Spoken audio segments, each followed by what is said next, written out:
એક બીજા બ્રિજની વાત કરવી છે, એ પણ સંસ્કારી નગરી વડોદરાથી છે, જ્યાં વડોદરાના સાવલીમાં કરોડોના બ્રિજ પર ગાબડા પડ્યા છે। સાવલીના ધારાસભ્યએ મુખ્યમંત્રીને પત્ર લખ્યો છે।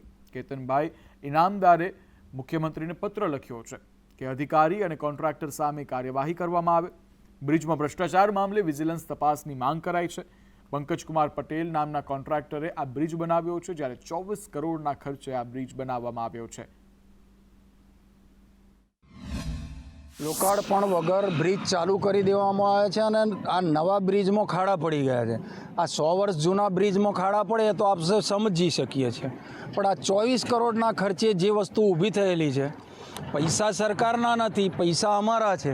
તો હવે એક કર્મચારીઓએ જોવાનું રહ્યું, સરકારી કર્મચારીઓએ જોવાનું રહ્યું કે આવી રીતે બનતી વસ્તુ જો તૂટી પડતી હોય તો એની અંદર કેવું મટીરિયલ વપરાયું છે। બ્રિજમાં જો ભ્રષ્ટાચાર નથી થયો તો પછી ખાડા પડ્યા કેવી રીતે?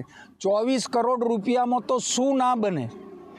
એટલે આમાં 5 કરોડ તો વપરાયા નથી, એનો મતલબ એવો થયો